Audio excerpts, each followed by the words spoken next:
নমস্কার সবাইকে, স্বপ্নমধুর চ্যানেলের আরও একটা ব্লগে আপনাদের সবাইকে স্বাগত। আজকের দিনটা আমার কেমন যায় চলুন আপনাদের সাথে শেয়ার করি, আপনারাও থাকুন সাথে। বাইরে দেখুন আজকে কি কুয়াশা, তাই না? এই 2-3 দিন ধরে এত কুয়াশা পড়ছে, রীতিমতন ফ্রেশ হয়ে এখন ঢুকে গেলাম রান্নাঘরের হেসেলে।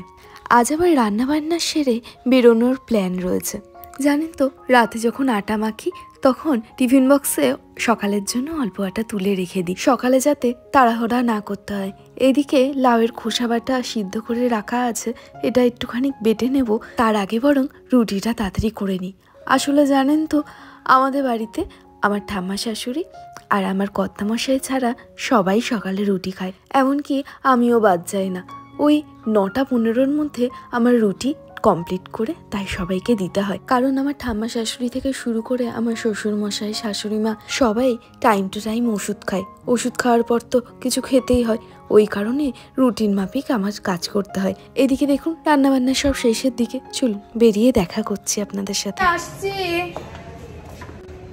হ্যাঁ,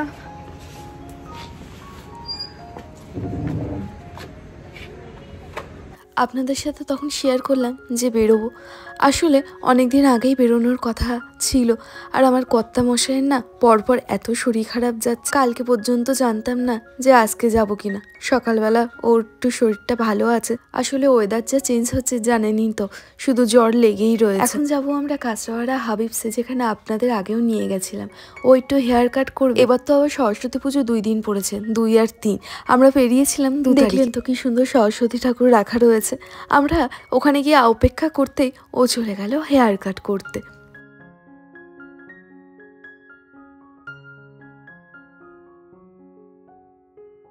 যাক, এইদিকে তো ওরও হেয়ার কাট করা হয়ে গেছে।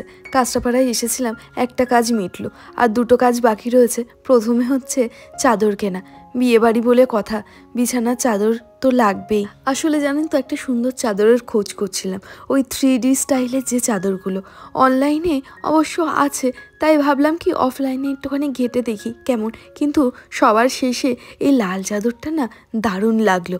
আপনাদের কেমন লাগছে একটু বলবেন তো। এক দেখাই বেশ পছন্দ হয়ে গেছিল। এদিকে আমারও পছন্দ ছিল, আর ওইদিকে আমার কর্তামশাইয়েরও পছন্দ ছিল। দুইজন ভাবলাম ওটাই নিয়ে নিই। আর ও এদিকে চুলটাই ঠিক করে যাচ্ছে, বলছে ঠিকঠাক লাগছে তো, ঠিকঠাক লাগছে তো। আমি বলছি হ্যাঁ হ্যাঁ, ভালোই লাগছে। তারপর শ্বশুরমশাইয়ের জন্য একটা সোয়েটার কিনতে আসলাম। শ্বশুরমশাই বলেছিল যে একটা সোয়েটার দেখবি তো এক কালারে। জানি না অবশ্য বাবা কখন পরবে, এখন না ওয়েদারটা প্রায় চেঞ্জ হয়েছে, বেশ গরম গরমই পড়ে গেছে, তাই না বলুন? জানেন তো, আজ যেহেতু 2 তারিখ, কাল তো আবার সরস্বতী পুজো। আমি ভাবছি এখান থেকেই বাড়িতে গিয়েই সোজা আমার বাপের বাড়িতে চলে যাব। আর সব থেকে ইম্পর্টেন্ট হচ্ছে এই যে এই দোকানে যাওয়া। এই দোকানে একটা চুড় বাকি ছিল, যেটা নিতে গেছিলাম। যাই, বাড়ি গিয়ে স্নান ধান করে আবার রওনা দিতে হবে বাপের বাড়ির উদ্দেশ্যে। দেখুন এখন প্রায় সন্ধ্যা 6টা বাজে। বাড়িতে কাঁচরাপাড়া থেকে পৌঁছেছিলাম প্রায় ওই 4টে নাগাদ। বাড়ির রুটি করে ও এসে আবার অটোতে তুলে দিয়ে গেল। জানেন তো, বাড়িতে আসার কথা ছিল কালকে, না বলেই আজকে চলে এসেছি। বাড়ি যাওয়ার পথে আবার চাউমিনও নিয়ে গেছিলাম। শুভ সকাল।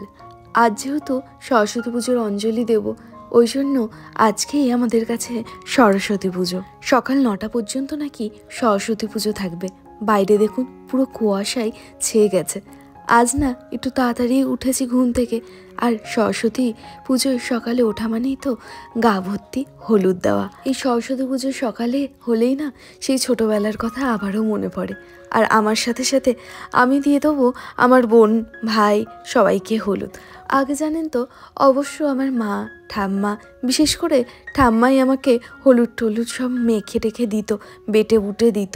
আর কিন্তু আজকের হলুদটা কিন্তু আমার বোনই বেটেছে। তারপর আমি আর আমার বোন ভালো করে হলুদ মেখে এখন সোজা চলে যাব অঞ্জলি দিতে। শাড়ি ভাবছি পরেই পরবো। অঞ্জলি দিতে পাশেই যাচ্ছি, তখন দেখি আমার এক বন্ধু, ও খুঁজছে কোথায় অঞ্জলি হচ্ছে, কোথায় অঞ্জলি হচ্ছে। আমি বললাম চ, আমাদের এখানেই হচ্ছে। এখানে আমরা সবাই পাড়া প্রতিবেশী মিলে একসাথে এই সরস্বতী পুজোটা করি, যার নাম হচ্ছে খাই খাই সংঘ। এটা আমাদের কাকা বাবার যখন ছোট ছিল তখন তাদের সব বন্ধু বান্ধব মিলে এই নামটা নামকরণ করেছিল। চলুন তাহলে পুজো প্রায় শুরু হতে চললো, অঞ্জলিটা দিয়ে দিই।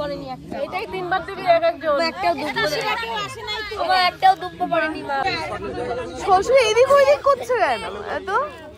আমি হ্যালো গাইস করি না ভাই।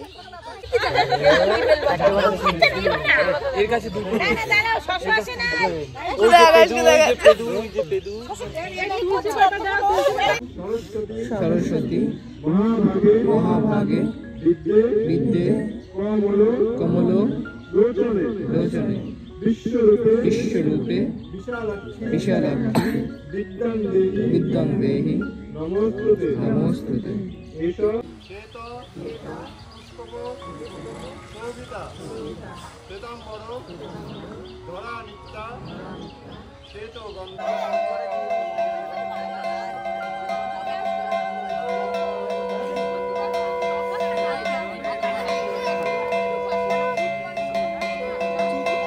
আসলে যেহেতু আমাদের এখানে পাড়ার কটা ঘর মিলে এই পুজো উৎসবটা করা হয়, আর এই প্যান্ডেলটা দেখছেন এইগুলো কিন্তু আমাদের কাকারা মিলেই করেছে। কি সুন্দর লাগছে না? আপনারা কিন্তু কমেন্টে বলবেন কেমন হয়েছে। আর এদিকে যজ্ঞ টজ্ঞ সব হয়ে গেছে।